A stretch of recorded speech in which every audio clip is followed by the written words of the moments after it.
जय श्री राम। मेरे सिंह राशि के प्यारे जातक जातिका, आपका बहुत स्वागत है आपके अपने बेहद खास कार्यक्रम में। अक्टूबर कैसे व्यतीत होगा आपके लिए बहुत महत्वपूर्ण विषय है। और 1 अक्टूबर का महीना ही इस प्रकार का महीना होता है, करीब 15 सितंबर से 15 अक्टूबर के बीच में, जब आपके राशि स्वामी आपके सेकंड हाउस में गोचर करते हैं, यानी पैसे वाले घर में गोचर करते हैं, परिवार वाले घर में गोचर करते हैं। तो पैसा बनाने का, परिवार को अच्छा बनाने का और अपना दबदबा बनाने का ये सबसे बढ़िया महीना होता है। कैसा रहेगा इस पर चर्चा करते हैं आपके लिए महीना। लेकिन सबसे पहली जानकारी जो मैं आपको देना चाहता हूँ ये है कि ये महीना बहुत खास है। इसमें दीपावली भी है और सिंह लग्न के अंदर दीपावली पूजन सबसे सुंदर माना जाता है। आपकी लग्न के अंदर, आपकी राशि के अंदर तो आप लोगों की बड़ी सारी शिकायतें थी कि साहब तंत्र दोष हो गया, नज़र दोष हो गया, व्यापार में जो रुकावट आ रही वो हो गया, प्रोफेशनल लाइफ बेहतर करने के लिए हो गया, लक्ष्मी प्राप्ति के लिए हो गया। कोई ऐसा स्पेसिफिक यज्ञ हो तो मैंने इस बार एक सामग्री तैयार किया है जिसके द्वारा घर में यज्ञ करने से एक शानदार परिवर्तन जरूर होने वाला है। आपसे रिक्वेस्ट करूंगा, यदि आप भी चाहते हैं कि इस दीपावली का अच्छा लाभ उठाया जाए, सारी बाधाओं को दूर किया जाए, जीवन में प्रसन्नता प्राप्त किया जाए और वो यज्ञ मैं कराऊं, सामग्री भी मैं भेजूंगा, यज्ञ मेरे द्वारा कराया जाएगा। अगर आप चाहते हैं कि उस यज्ञ को मैं कराऊं, वर्चुअल यज्ञ होगा, तो आप मेरे साथ कॉल करके समय ले सकते हैं और अपने यज्ञ को घर में आयोजित कर सकते हैं। मैं आपके साथ कनेक्ट होऊंगा और प्रॉपर विधि के साथ, और पक्का कह रहा हूं, उसके बाद आपके जीवन में एक शानदार परिवर्तन आपको जरूर नजर आएगा। भगवान आपको प्रसन्न रखें, मेरी शुभकामना। श्री राम कथा, श्रीमद् भागवत कथा, श्री शिव महापुराण कथा अगर आप चाहते हैं कि मेरे द्वारा हो तो आप प्लीज़ मेरे साथ संपर्क कर सकते हैं। रात को 9 बजे, दोपहर को 12 बजे लाइव फ्री, और उसके साथ कॉल अपॉइंटमेंट लेकर के आप विस्तार से बात कर सकते हैं। अब चलिए आगे चर्चा कर लेते हैं, जो बड़ी इंपॉर्टेंट चर्चा जिसके लिए आज मैं आपके सामने हूं। अक्टूबर आखिर कैसा रहेगा? देखो, 2 चीजें बहुत इंपॉर्टेंट होती हैं जीवन के अंतर्गत। अगर हमारा राशि स्वामी पावरफुल हो, राशि स्वामी स्ट्रांग हो, तो ऐसे परिस्थिति में बड़ी बड़ी बाधाएं हमारे जीवन से दूर हो जाती हैं।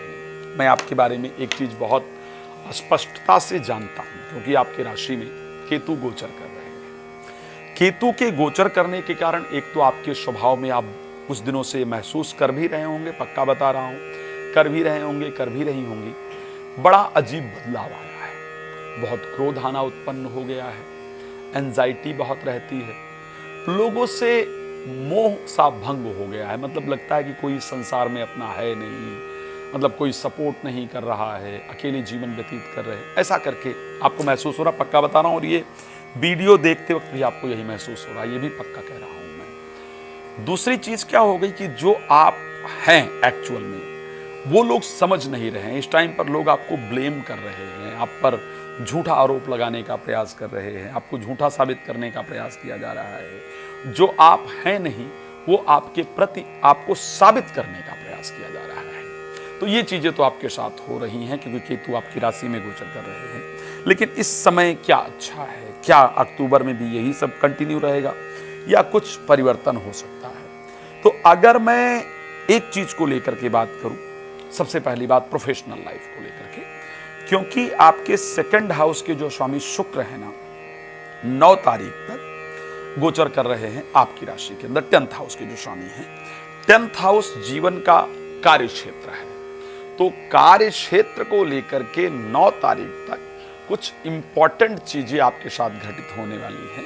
कोई महत्वपूर्ण अपॉर्चुनिटी, जो काम, माना आपने कहीं इंटरव्यू दिया था, ये कोई काम किया था जो रुका हुआ था, जिसके लिए प्रयास कर रहे थे, बहुत दिन से बन नहीं रहा था, चक्कर काट रहे थे, तो वो काम बनने का जो संयोग है वो बनेगा। ठीक है, करना पड़ेगा, भगवान सूर्य को जल देना पड़ेगा रोज, लेकिन उस काम के बनने का सबसे अधिक संयोग आपकी राशि में 9 तारीख तक नजर आ रहा है। जो काम पहले कर रखा था, उसके पैसे अटके हुए थे, कोई प्रॉपर्टी बेच रखा था, किसी को दे रखा था, जो भी पैसे कहीं भी अटके हुए हैं, उसके वापस आने का रास्ता, उसके वापस आने का सिलसिला वो प्रारंभ होगा तारीख 9 के बाद, जब शुक्र नीचस्थ खैर हो जाएंगे, लेकिन कन्या राशि के अंतर्गत चले जाएंगे। अब नीचस्थ जब हो जाएंगे तो आपको करना क्या होगा भाई? प्रोफेशनल लाइफ में एक बात मेरी बड़ा नोट करके रखिएगा, मेरा प्रयास रहता है कि आप सबका जीवन बेहतर हो, इस प्रकार की जानकारी दूं। तो शुक्र का जो ये वाला परिवर्तन है ना, ये 9 तारीख को होगा, कन्या में जाएंगे। तो अपने प्रोफेशनल लाइफ में ना कुछ बोलिए नहीं, जो काम है उसको कीजिए, मस्त रहिए, नहीं तो आपकी बातों को उल्टा साबित करके, गलत साबित करके आपकी इमेज खराब कर दी जाएगी। तो ये बहुत ध्यान रखना है, इस बात को बड़ा ध्यान रख करके चलिएगा। लेकिन राशि स्वामी सेकंड हाउस में गोचर करेंगे। तारीख अगर मैं बात करूं तारीख 17 तक, 17 को तुला राशि में चले जाएंगे। 17 तारीख तक घर परिवार में मांगलिक कार्य का आयोजन, घर परिवार के प्रति आपका बहुत ज्यादा लगाव, बहुत सारे काम इस प्रकार लगे रहेंगे। तारीख 17 के बाद आपकी यात्राओं का दौर स्टार्ट हो जाएगा। मैं यहां तक देख पा रहा हूं कि दिवाली के दिन भी आप घर पे लेट आएंगी। दिवाली के दिन भी बड़ा भाग दौड़, बड़ी थकान आपकी लगी रहने वाली है। तो इसलिए 17 तारीख के बाद की जो परिस्थिति है वो भाग दौड़ से परिपूर्ण रहने वाली परिस्थिति आपके जीवन के अंतर्गत नजर आ रही है। तो वहां थोड़ा भाग दौड़ दिख रहा है। मैं एक रिक्वेस्ट करूंगा, 17 तारीख के बाद सूर्य को लगातार जल दीजिएगा। अच्छा, एक और इंपॉर्टेंट चीज आपको बता रहा हूं, ये वर्ष, ये महीना प्रेमी प्रेमिका को प्रपोज करने का और विद्या में कुछ नया करने का 18 तारीख से पहले का समय है। अगर पढ़ाई पर ध्यान दे रहे हैं, पढ़ाई में कुछ नया करना चाहते हैं, तो इसको 18 तारीख से पहले कीजिएगा।